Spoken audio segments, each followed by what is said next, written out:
Mark, I explained to people that you want to keep it on the phone because you're afraid of what's been done and threatened to you and your family. So I appreciate you sticking your head up to have this conversation. That's okay. Thank you for the opportunity. All right. Mark, just, easy suggestion. This back and forth with Jeffrey, where he tells you that Bannon is with him, and you say, oh, great, ask him if Putin still has photos of Donnie T, I'm assuming President Trump, with blowing, which we all know what that means, Bubba. Let me stop you here. I'm not discussing that email. This is a private email between Jeffrey and myself. There's two brothers talking. It's nobody's business what we wrote. The only thing I responded to is because people got crazy with the Bubba reference and they tried to pin it on Clinton. So I made a public statement that it was not any reference to Bill Clinton. I like Bill Clinton, and I'm sorry for him that he had to go through that. But the email had nothing to do with Clinton, and that's my last word on that email. What I do want to talk about is I've been recently told the reason they're going to be releasing these things and the reason for the flip is that they're sanitizing these files. There's a facility in Winchester, Virginia, where they're scrubbing the files to take Republican names out of it. That's what I was told by a pretty good source. And my main focus... Look, do you believe that? Do you believe... Hold on, Mark, hold on a second. Two things. One, well, if you don't want to talk about it... I don't have all right, obviously you believe it. You just said it, but... All right, but Mark, hold on a second. Let me ask you a question. Jeffrey did not commit suicide. That's my focus. I don't care about the files. Jeffrey's dead. So I don't care of the implications of the files. That's other people's problems. My brother did not commit suicide, and we're finding more information to prove that he didn't commit suicide. So the question becomes, who killed him? Well, who had him killed? I mean, Bill Barr is key to this cover-up. He's come up with so much bullshit. Okay, and lies, demonstrable, provable lies. Okay, that either he's covering it up or he's stupid. What? All right. So one thing at a time. We've discussed the fact that you don't think your brother killed himself on the Chris Cuomo Project on my podcast. People can go check out that conversation. You know, the head of the FBI and his number two, both of who used to suggest exactly what you are, says now that they've looked at everything, there is no proof that it was anything but suicide. Kash Patel, Dan Bongino. Stop right there. They didn't look at anything. There was never a a homicide-capable investigation done. They called it a suicide early on to stop the investigation. If you read the DOJ report, it's all about the screw-ups in the jails. Cameras not working, guards not doing their job. It doesn't address the issue of the cause of his death.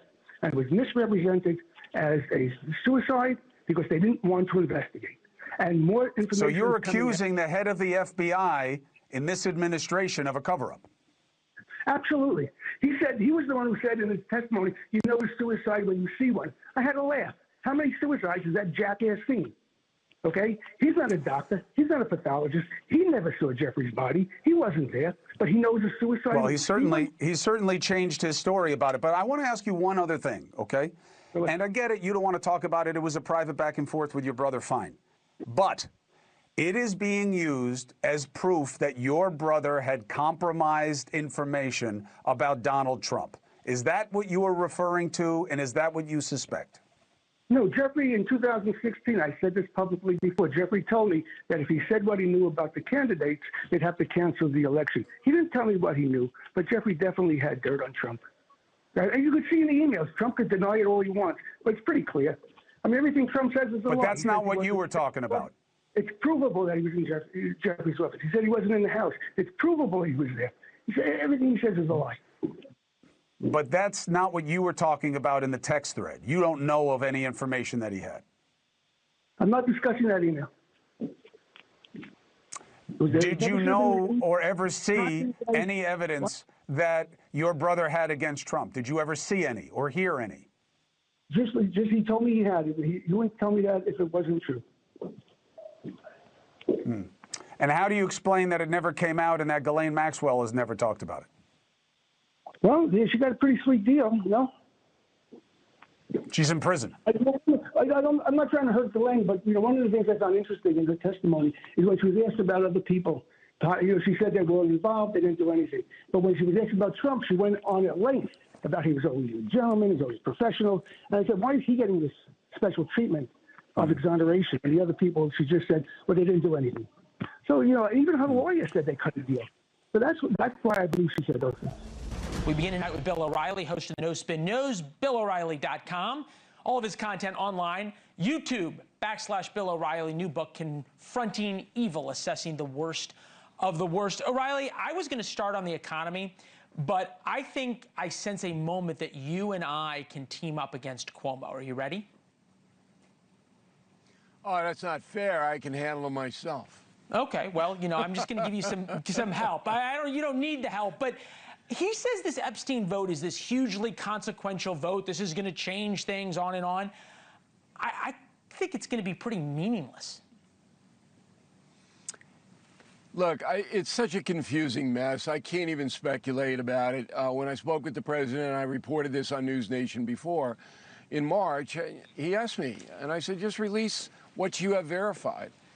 And for example, if somebody went on a plane to the Caribbean with Epstein, you got to release it because the manifest is there. You verified it. You got to put it out. But if it's just some schmo sitting in a meeting of 8 people in the 21 Club in Manhattan, you got to be careful with that because the climate we live in, the vigilantes will try to destroy you if they don't like you or your family. And then when I finished the conversation, he goes, yeah, I think that's what we'll do. We'll get everything out. And then it never happened. And I don't know why. I just don't know why. I've been busy with foreign policy and speaking with the president about that. Putin, Epstein hasn't come up. But I can't analyze with any authority tonight why this thing has developed into such an out-of-control item. Because it is. You think Trump's lost control? No.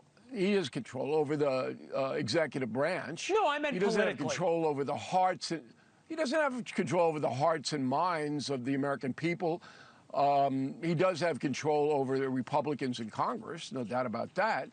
But people are going to, as you pointed out, they're going to evaluate the president about what kind of pain they're experiencing right now. But tomorrow, Congress will pass letting the Epstein thing out. But then Attorney General Bondi has 30 days. So you're not going to get anything this week if people are jumping up and down thinking this is the last week of the Trump administration. You're wrong. No. It's not going to come out until mid-December. And when it does come out, there'll be redactions. And there always are. And so I'm not expecting Donald Trump's presidency to be damaged at all. Okay. I could be wrong. Well, right, but it doesn't not only make does the any House sense. Right. Not only does the House have to pass it, then the Senate would have to pass it, then Trump would have to sign it, and then you get 30 days. Trump will sign it. There's a lot of things. We get to Epstein next. I want to get you back to the economy because you said something important. He doesn't have control of the hearts and minds of the American people. You went to Harvard, O'Reilly. You've told us that before. There was a very famous, not as famous as you, political scientist there, yes. Richard Neustadt. And he said the real power of the presidency is the power of persuasion. When you see Trump up there talking about how great the economy is and how prices are lower and on and on and on, has he lost also the power to persuade the American people? I don't think he was ever a persuader. I think he was a populist. There's a big difference. He never tried to nurture his opponents to seeing it his way. It was his way or the highway. What's interesting is the historical perspective here. In the second term, all presidents, modern presidents, with one exception, and we're starting with Harry Truman, okay, with one exception, have lost a lot of power in the second term. Ronald Reagan lost an enormous amount of power, partly because he was befuddled, because he was the dementia was creeping up on him. But the only president who did not lose power in the second term was Dwight Eisenhower, because things were going so well in the 1950s in America, there wasn't any attacks on him. There weren't any attacks on him. He had things under control, and he handed it off to Nixon, who blew it with JFK during the debates and on television. Now, Donald Trump finds himself in a second-term situation where there are serious problems that have not yet been solved. Now, Trump says he's going to solve them, okay? The high cost of insurance is killing people, and there is no health care plan on the horizon. Chris Cuomo here. Welcome to News Nation. This is where we come, right and left, to try to be reasonable. And again, straight transparency. Release the Epstein files. All of them, as much as can be found. Tomorrow, the House votes to force the DOJ to release all of the Epstein files. I hear all the claims that, coming from the left now, this is for the victims. Let me point some things out for the record on the eve of the vote, okay? My BS detector has been going off about the Epstein case ever since I learned about it almost 20 years ago. It has never stopped. Not when the non-prosecution deal happened under Bush. Why would ASA Acosta, Assistant, U.S. Attorney Acosta, give a deal like that to a guy with this scale of abuse?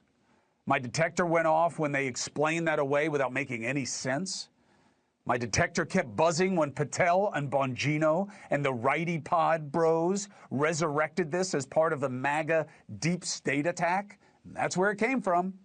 Selling that Epstein was murdered, and maybe this was about Pizzagate, the single stupidest conspiracy ever. Not when Trump picked Acosta, of all people, to be labor secretary.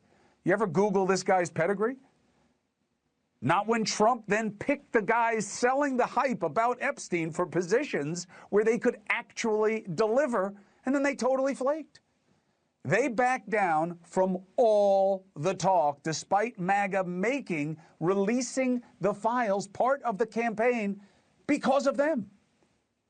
Not when AG Bondi just ghosted us on her imminent release of the client list. It's on my desk. Never explained, not until this very day. And not when the Democrats decided Epstein was worth front burner attention, despite the shutdown, the affordability crisis, and all of our insurance costs skyrocketing. I keep hearing from them, this is how they'll finally break Trump's spell over MAGA. Look, I think finding ways to lower their affordability issues, lowering prices, would do more than Epstein's emails, but we will see. However, even on tomorrow's vote, my detector is going. Let me say once more, I hope it's unanimous. I hope the Senate echoes it, and I hope no one tries to sneak anything in it before it passes, and I hope the president signs it. Trump was supposedly against the vote, but yesterday he endorsed it, and today he said he'll give Congress everything they have if it passes. I'm all for it. We've already given 50,000 pages. You do know that.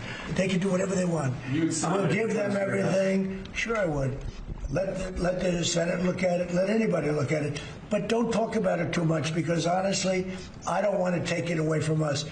It's really a Democrat problem. The Democrats were Epstein's friends, all of them. And it's a hoax. The whole thing is a hoax. Detector's still going off. Why do we need a vote? The president has near plenary or complete authority to declassify information and intelligence, even if it's of a national security matter. And if he can't, why is this about him anyway? Why won't the Attorney General and the head of the FBI do what they always talked about? This is why my BS detector was going off so loud when Patel refused to answer whether he had discussed with Bondi if Trump's name was in the files with the attorney, why he wouldn't answer it to Eric Swalwell. Now, social media was satisfied during that with Patel just fighting with Swalwell because that's what feeds the clickbait beast, and that's all that mattered. But why can't he and the Attorney General just release everything that they promised for the last few years? Why can't they even explain why they can't do that? I hope I'm wrong. Look, not just for the accountability, but I hate that the victims have been used in all this. If the victims and their families have been denied access to people who may have had knowledge of what Epstein did to them, and these people were in positions to have stopped him, these people deserve that transparency and information. I just don't understand how they don't already have it. There are problems even with this idea. The left is saying it's all about the victims. I don't buy it, okay? It wasn't about the victims wanting transparency and you wanting it for them during the Biden administration? Or before that, when like only 2 of you ever asked about it? Oh, wait, hold on. The Maxwell investigation was still going on. We couldn't release anything. Who's going to believe that? So no other investigation could go on of other people at the same time that Ghislaine Maxwell was being investigated? Really? Anyone supposed to believe that? And now they're shifting it to the victims. The victims, they know the names in there. That's the new backstop. I don't like victims being played in this. Representative Thomas Massie is now saying victims' attorneys gave him 20 names of rich and powerful lawmakers and people of influence. Why doesn't he out them? Why doesn't he refer them for investigation? It doesn't make sense. It never has. And if the victims know others who are implicated, why didn't they put the names out? Why didn't they sue them? Or did they sue them and it's all settled? The FBI, all the attorneys in suits, multiple administrations desperate to attack one another, and nothing ever came out? Now victims are being encouraged to create their own list. Good. Create it. Great. Give it to me. Give it to us at NewsNation. But why hasn't that been done already? And look, I have a prediction, okay? Whatever is released, if this actually comes to fruition, and I hope it does, I actually hope that it doesn't get done this way and the Attorney General does what she said, okay, and the head of the FBI does what he promised, and they put it out. But whatever way it comes, it comes. Whatever comes will never be enough for some, in no small part because antagonists on both sides have been hyping this without basis. I can tell you right now that what the judges have sealed in the civil suits, not the criminal investigation, that will not be part of whatever they offer. Know that now. And I'm telling you, because once this thing comes out and they're playing with the crumbs, they're going to say, well, the real stuff is in those depositions from the civil suits. It's always been that way. It was sealed by judges. There wasn't any real fight to this point to get them unsealed. And that's where I think this is going to be headed. But I hope I'm wrong. The Senate has now passed the Epstein bill as soon as it comes over from the House. That happened just a short time ago. The bill to release the Epstein files is now all but ready for President Trump's signature. The Senate just unanimously agreed to automatically approve the House bill that passed this afternoon. That means the moment the House bill arrives at the Senate, it's officially passed and headed to President Trump's desk. And after his 180 over the past few days, Trump says he will sign it into law. But he continues, even today, to call the whole thing a Democratic hoax. I have nothing to do with Jeffrey Epstein. I threw him out of my club many years ago because I thought he was a sick pervert. But I guess I turned out to be right. But you know who does have? Bill Clinton, Larry Summers, who ran Harvard, was with him every single night, every single weekend. They lived together. They went to his island many times. I never did. Andrew Weissman, I hear. All these guys were friends of his. You don't even talk about those people. You just keep going on the Epstein files. And what the Epstein is a Democrat hoax. Let's go right now to NewsNation's Joe Khalil live for us on the Capitol. So, Joe, this is all happening really fast. When can we expect the bill to reach the Senate? And then when will it then head to the Oval Office for President Trump to sign? It's happening a lot faster than we expected, Elizabeth. So the latest is that this bill came over from the House. The Senate basically went through this procedural move that says that once the House passes the bill to the Senate, it will have already been considered passed and will immediately be moved on to the president's desk. We think the latest we've heard from Leader Thune is that as soon as tomorrow morning, that might happen. But it's amazing when you consider that last week, Thursday, not very long ago at all, the White House was trying to kill this effort altogether. They were trying to take people who had signed it, Republicans had signed on to this petition, and ask them to remove their signatures. We were expecting that it was still likely going to pass, but maybe with half of Republicans voting for it, maybe half voting against. And just in the last couple of days here, President Trump has shifted his position, basically green-lighting for all Republicans to vote for it. And now we have this near unanimous unanimous vote in the House, 427-1, and then sailing through the Senate. So, yeah, this is happening very fast today. Putting all the procedural things aside and just the unlikeliness that this bill passed at all, the pathway for it to get here was a very unlikely one. This discharge petition, as it's known, it's the mechanism for members to get around the Speaker of the House when the Speaker does not want to bring a bill forward to the floor. That is what happened with a Democrat Ro Khanna, Republican Thomas Massie. These things very rarely succeed, Elizabeth. We don't see this often. So for that to be the path this took, all of it is just very unusual, but pretty amazing how quickly and how this all happened. The stars of today, however, were these Epstein victims, these survivors, who really set the tone in the morning. Again, a press conference sharing some of their own personal testimony and their stories. A lot of it was difficult to hear. A lot of it was moving, but talking about their trauma, each individual one. Take a listen to Lisa Phillips after she found out that this is going to clear the Senate, a very different tone from the sort of somber one this morning. Take a listen here.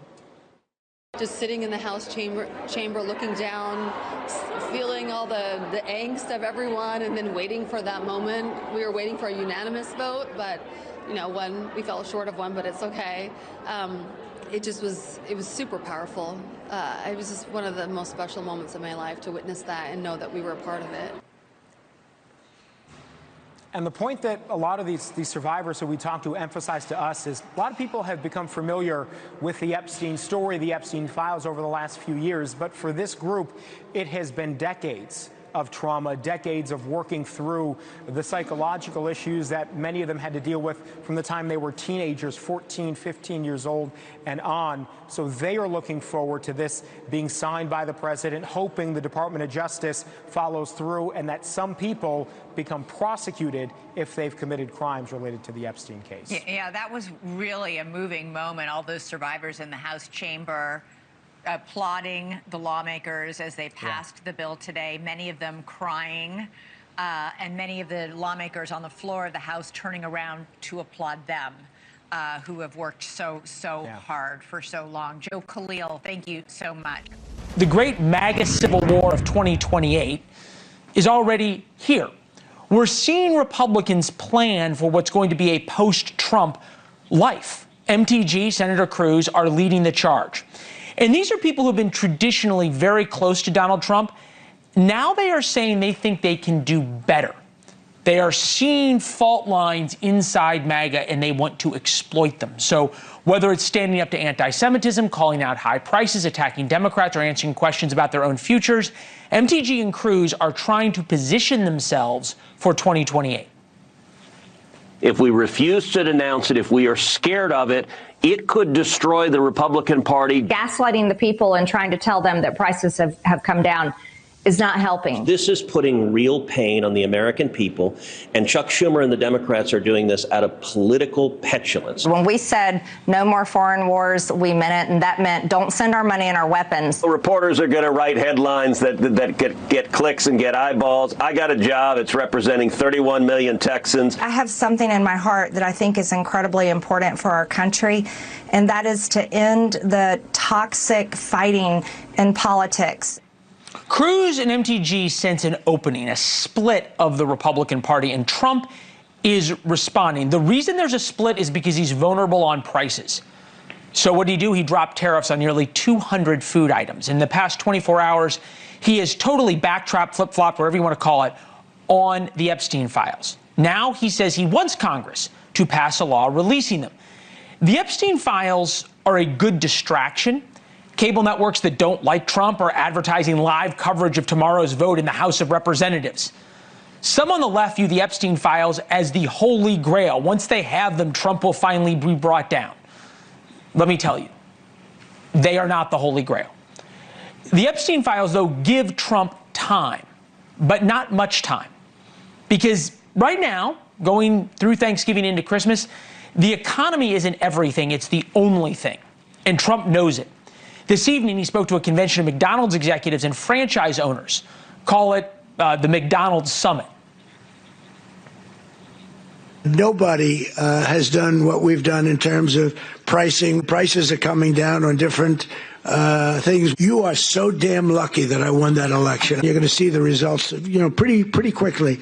The Biden administration started the affordability crisis, and my administration is ending it. All I want for people to recognize the great job that I've done on pricing, on affordability. Trump can want all he wants. The American people really don't care about what the president wants. They care what they want. You can't create or destroy how people feel about the economy and prices. It just is what it is.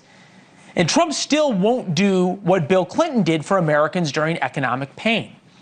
In fact, Trump's top trade advisor modeled it perfectly for us last week.